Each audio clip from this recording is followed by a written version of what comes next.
Okay, Angie, we're back. Welcome, guest to Collin County Life. This is our second episode this week, so we welcome everybody back. I want to, though, bring to your attention a problem that we may be having. We, as in you and I? Well, yeah, because it's my problem. It's also your problem. I guess that's how it works. So I think we're having a problem with our dry cleaner. I don't want to mention their name, but I've noticed, like, I just went and got some dry cleaning back and was trying to get dressed for the show, and my shirts were a little tight, and I'm thinking that they're shrinking our clothes. Oh, really? Mm-hmm. Yeah. I don't think that's how dry cleaning works. Yeah, that's the only explanation I can come up with. Really? Because, The yeah. only one?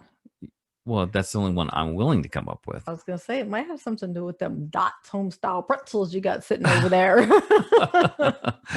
Yeah, so, this last year has been tough. I mean, between the pandemic, Snowmageddon, working at home, blah, blah, blah. Eating too much.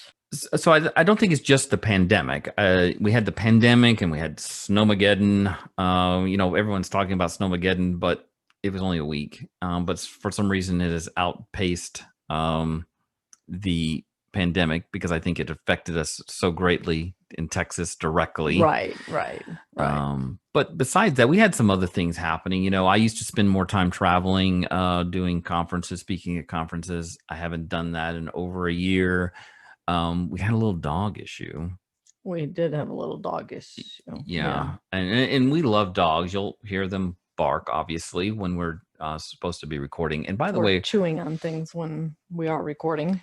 Yeah, and our dogs don't usually bark. That's the weird thing. They don't usually bark in the house, but they like to bark when we're recording the podcast for some reason. Right.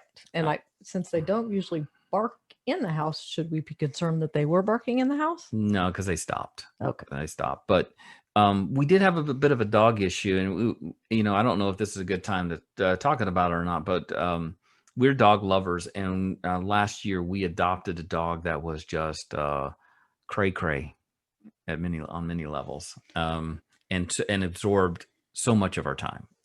She did absorb a lot of our time, yes, and she was special. She had her issues, yes. Well, especially she had this particular issue where she basically liked to bite Angie. Yes. She didn't bite me, but she bit Angie a lot, and hard, and so we've put her through a lot of training, and we have found her a better home somewhere where she can run free a little bit. So, yeah, but it's regrettable. Yeah. It's regrettable to have such difficulties with dogs, especially if you're a dog lover. So, yeah, it was, and still is a very sad thing for me because I'd never experienced anything like that before.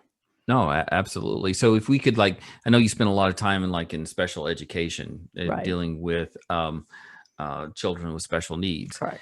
You would classify this dog as a dog with special needs. Oh, absolutely. Right. Absolutely. So it wasn't your normal run-of-the-mill dog, experience. No. And even with the knowledge that I had with dealing with children with special needs, kind of in some ways trying to kind of parallel that a little bit. Mm-hmm. It's so different when it's in my home versus at school. Right. For some reason, when I'm in my home, I'm not near as structured as at school. And obviously she picked up on that. And that's the biggest thing that we found out is that she just absolutely needed structure 100% of the time. And that was not something that we were structured for. Right. And that was part of the problem. Yes, part of it. There was parts of it, but yes. And mind you, for those that are listening out there, before you judge, we're not talking about chewing up the sofa. In fact, she never did that. No, we're not talking about, things like that. We're talking about spontaneous reactive behavior where you would think that you were going to lose your life kind of thing. So right, because there were a couple of times that she bit me that the thought that went through my head is I'm about to die. This is it. This is the one. Yeah. So it can happen out there, folks. And then we learned a lot. Spent a lot of time watching YouTube videos on reading articles on dog training and talking to what, 3-4 different trainers that we used, talking to them and paying them several thousands of dollars. And that's the thing. That's the one thing I learned out of that is experts, especially when it comes to dogs, they all have different opinions. So it's very hard to nail down. I don't know if it's a different opinion as much as it's just different training philosophies. Sure. Yeah. And you kind of got to pick the one that works for you, I guess. Well, and obviously when you're dealing with an animal, you're not dealing with something that can say, hey, I feel this way, or this is why I'm doing this, or this is why I'm biting you. Yeah. So it's kind of, we did a lot of guessing trying to figure out what triggered her. Yeah. She didn't have a problem communicating that she was angry. No. That was clear. Yes. All right, let's talk a little bit about Collin County news. So a big thing happening in Allen is they're opening, the Presbyterian Hospital there in Allen. They are opening a new sports medicine facility. So I know you've been down there and had treatments there at that hospital. Yeah. Yes. So they're opening a new sports medicine facility at the Texas Health Presbyterian at Allen. They spent $12 million, which I thought was interesting because it's only a fraction of the amount that we spend to build stadiums. But it's a fraction, a small fraction. It's a 31,000 square foot facility. And so the purpose of it is to provide a high-tech facility for people, I guess, who are more athletic than me. Which we already talked about that a little bit. Yeah. You had you had your moment in the sunshine with your medal. My gold medal. Your medal. Yeah. So for those of you who are worried about racing in the Shamrock Run coming up on March the 13th, do not worry. You have a very high chance of beating me. I have a very high chance of not making it all the way through. Are you going to make it there at all? Because that's well, I don't know. I'm thinking about it, but that's part of the challenge, Angie, is that since when Addie came to stay with us, I was actively running, and she just sucked the life out of me for a number of different reasons. One, she didn't like to run. Well, she was a puppy, right? So but that was she. She liked to. She liked to run in a puppy kind of way. Well, no, she liked to run and bite you. Is what she liked to do. Yeah. So as you were running with her on the leash, she liked to jump and bite your arm, which was a little bit difficult to get through. Yeah. Yeah. So anyway, you know how it is when you get out of the habit. So I have not been training for that. I don't think I'm going to do it because I remember that race in particular, and I've done a few of them since then. A couple of things I remember about that race is I was probably, for that race, I was the fittest that I've ever been. Right. And I remember some poor gentleman at the end of the race, like giving up his breakfast on the side of the road. And I have a fear that would be me. On a 5K? You can walk a 5K. But if you're out of shape. It's 3 miles. I'm just telling you, the person was having a difficult time. The other thing I remember about that race was thinking to myself, as I was running, there was a girl that was running with me, kind of. I mean, we weren't communicating or anything, but you know how it is. And she was in the group with me. And I immediately recognized that she was young. She was probably 18, 19 years old. And I was thinking, I'm 50, and I'm thinking how great it is as a 50-year-old. I'm hanging with this 18-year-old, right? Right. And I'm feeling good about myself. And we came up to the split where it splits off from the 5K to the 10K or the half. No, they didn't have a half. It was a 10K. Oh, okay. Yeah, she trotted off for the 10K, and I turned off for the 5, and I realized that she was just pacing herself. Right. Yeah. So that was embarrassing. I've been embarrassed a lot running. I was embarrassed. So we have a nice little place to run here in our neighborhood. And I was running one day and heard the pitter patter of feet coming up behind me, which that's not insulting. And there's obviously people that are more fit, but in this particular occasion, the woman that was approaching from behind was pushing a stroller. Was she even running with a newborn in it? So yeah, no, I think, isn't she the walker, the fast walker? Yeah. Well, she was running that day. I don't think I've never seen her run. I've only seen her walking very fast. Well, there is that moment, like when you're out there running and you decide you're going to walk for a minute and you stop and you realize that you're sped up. when you started walking. So, what was I doing? Oh my. All right. So the sports facility in Allen is open for athletic people. You can access orthopedic surgeons there. They have rehab facilities. You had to do some rehab a couple of years back. They have fitness classes. There's nothing more appealing than being humiliated in public. Oh, absolutely. In a group setting. Yes, that's always fun. Yeah. And then they have performance training for those, I guess, young athletes that are, looking to improve their times. I'm not looking to improve my time. I'm just looking to finish my time. Yeah.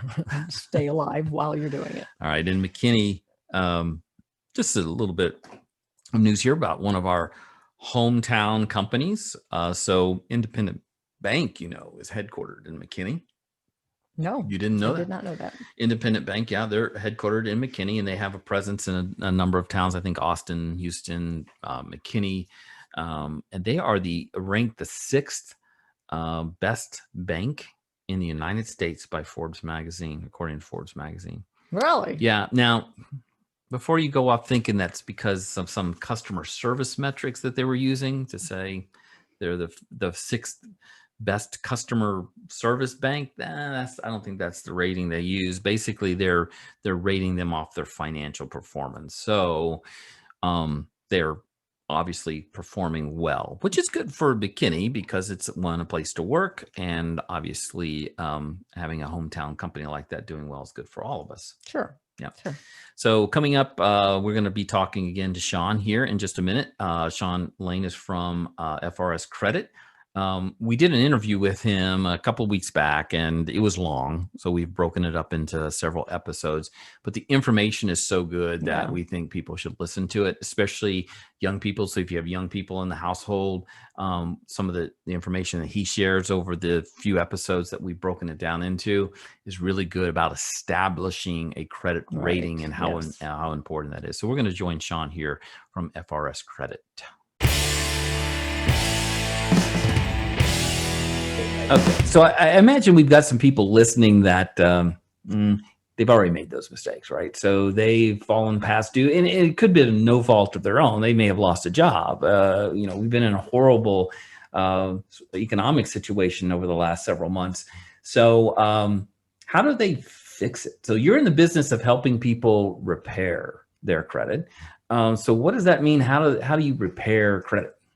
Okay, so let's start first by, talking about the fact that I think it's 80% of people have at least one derogatory remark on their credit report that's impacting their credit score. Wow. And so, some worse than others, of course, but credit reporting errors and credit reporting damage is prevalent out there.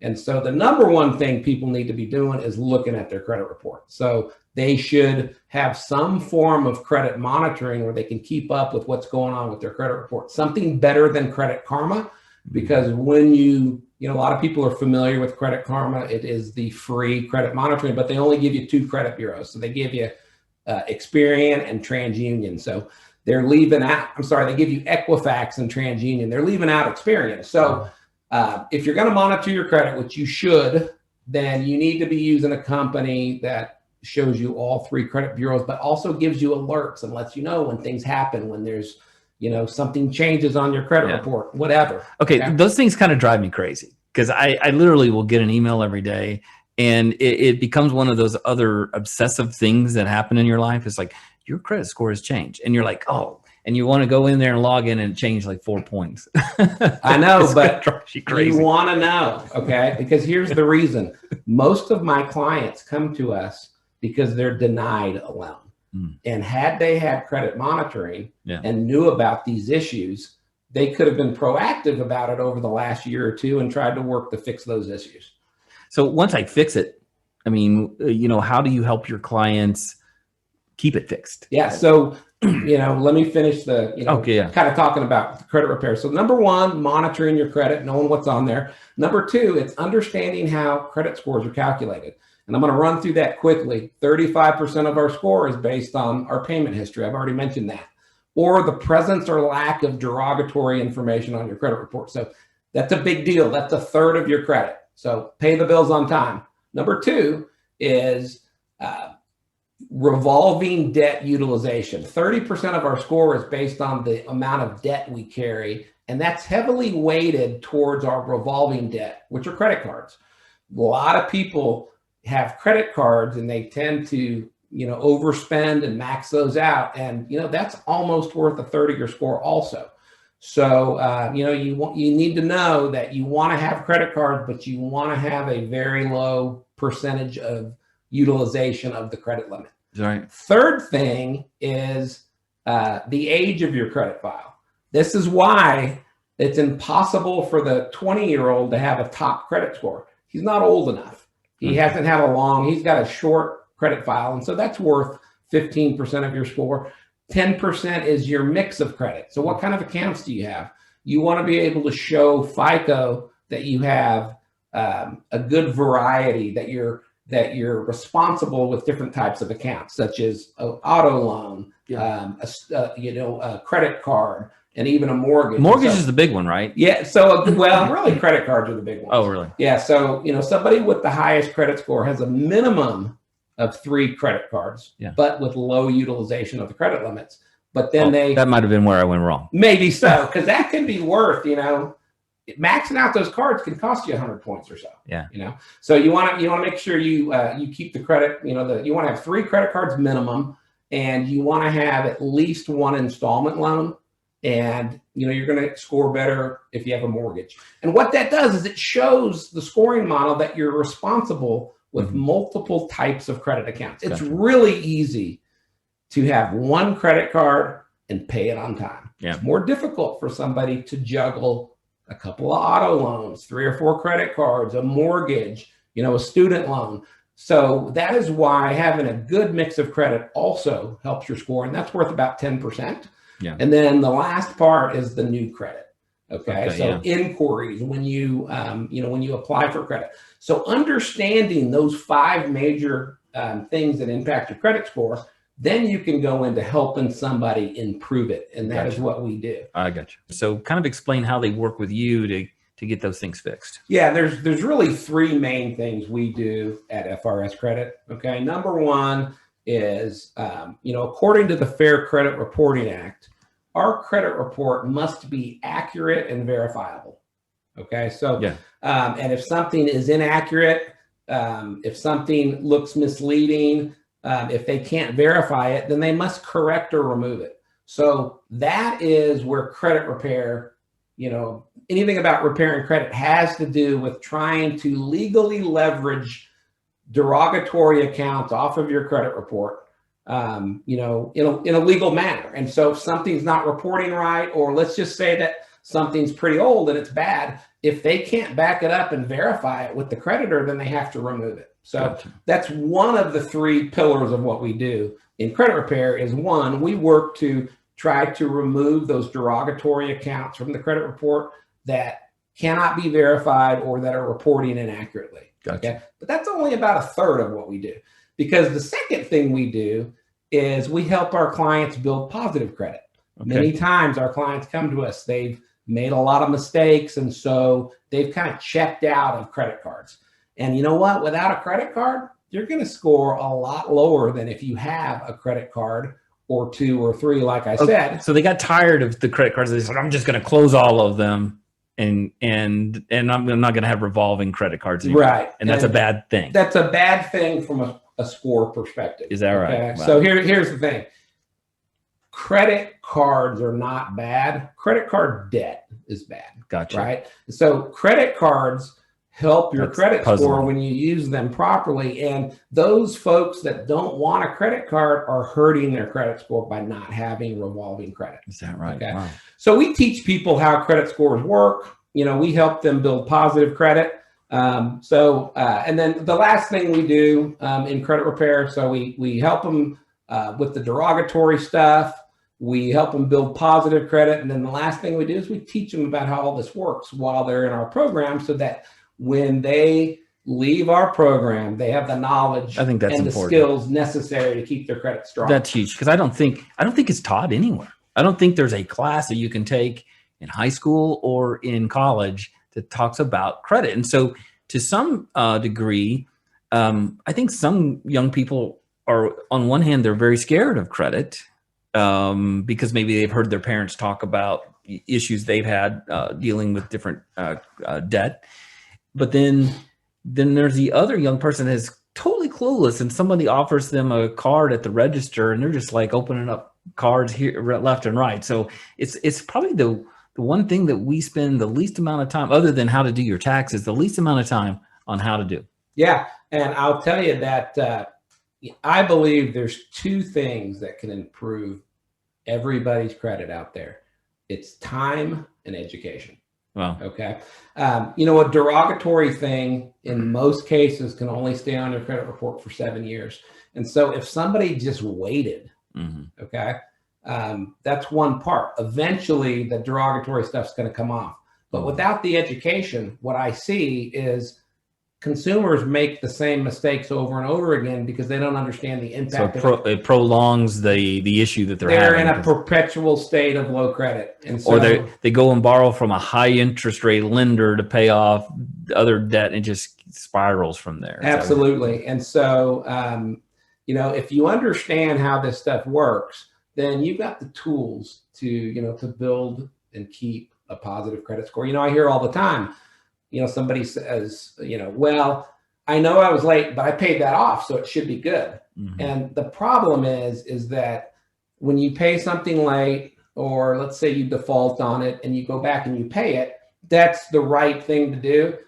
But at that point, your score is already damaged and it's a part of your credit history. So, young people need to understand that paying your bills on time, never being 30 days late, is the number one thing that they need to do. But it's also nice to know that, hey, if you mess up, there may be a way to fix it. So my final question to you, Shawn, here today is after hearing this, if someone is interested in getting help, what is the best way for them to start working with FRS Credit Repair?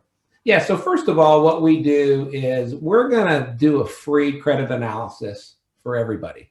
We don't want to enroll somebody into credit repair unless we know that we can help them. Okay. Examples of somebody we may not be able to help have to do with, are they currently behind on stuff? If they are, then we're going to suggest catch those up or decide what you're doing. Are you paying them or are you not? And let's talk in a few months. But they can go to our website, frscredit.com.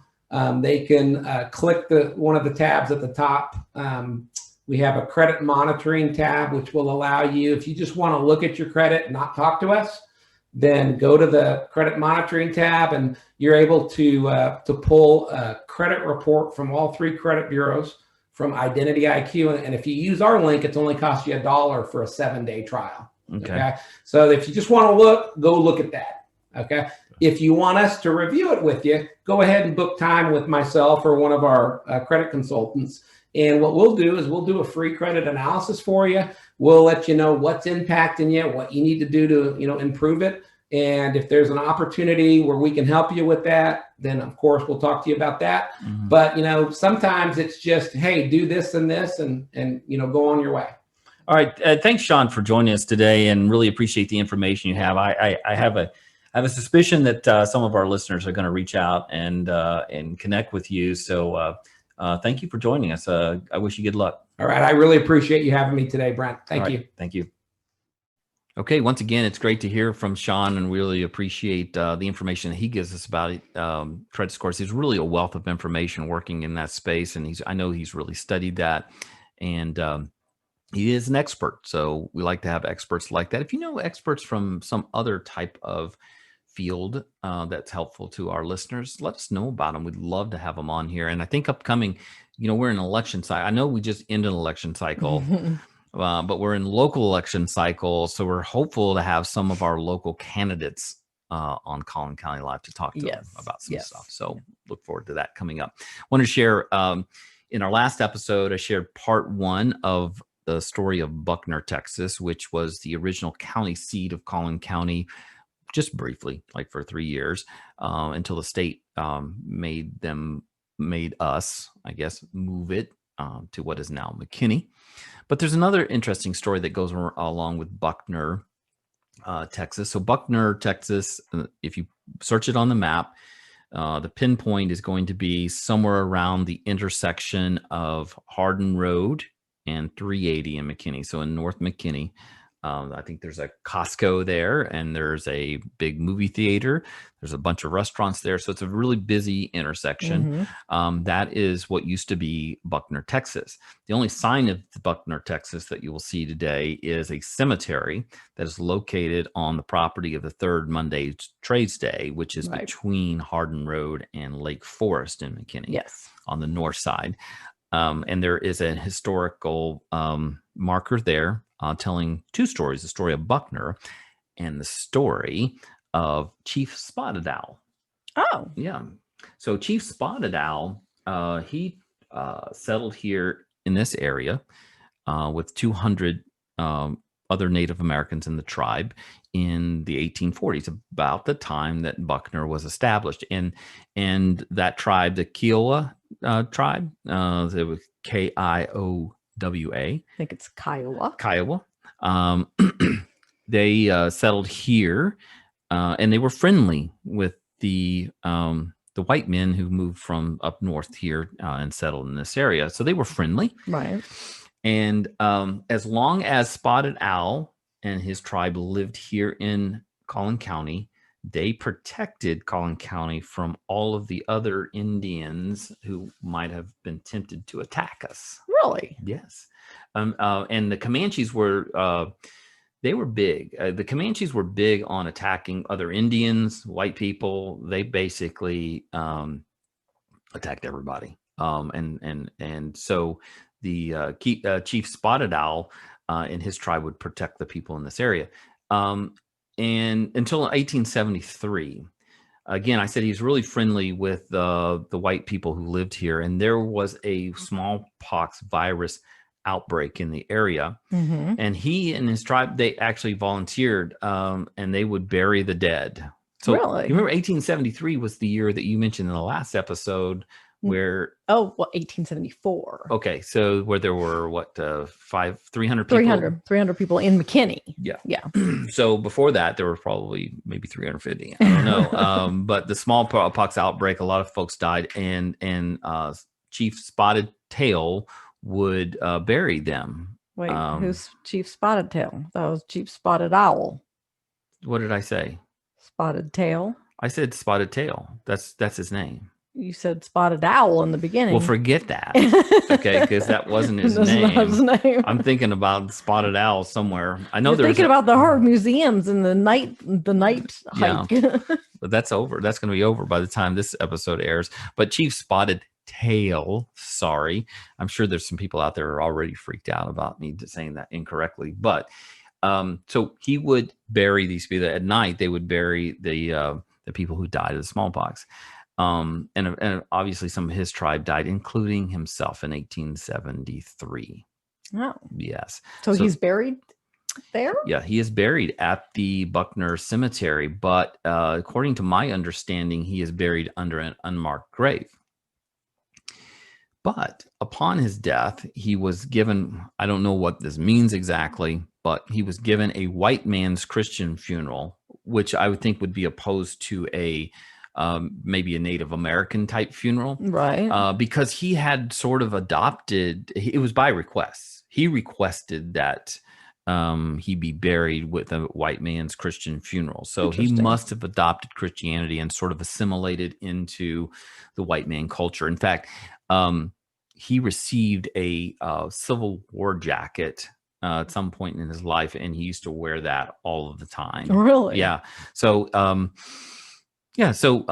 good story about one of the Native Americans that lived in the area. And again, if you want to see this cemetery and you want to see the historic marker, it can be found at the third Monday Trades Day property on the north side of 380 between Hardin. Right. And It's Lake right. Forest. It's basically right behind that landscaping nursery. There's a nursery there, and it's behind there, and it's fenced in because we've been there. Yes. And we stumbled on it. We did. We parked way far out for some reason. And then we were like, oh, look, there's a cemetery. Yeah. So if you've never been to Third Monday Trades Day, it's a big event that happens the third weekend of the month. And you park out in the field, and the cemetery is in the field, and so it's fenced around. It's very small, so you kind of have to look for it. Yeah.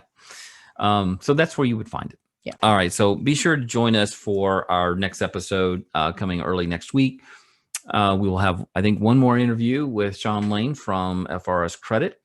Also, again, go to our website, collincounty.life, or go to Facebook. Follow us because that's how we know how many people are following and listening to the episodes.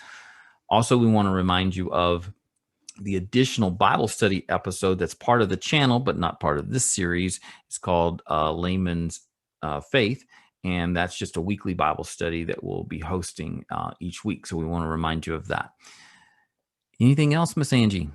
I don't think so. All right. We're going to say goodbye to you, and we will see you in a couple of days. Thank you.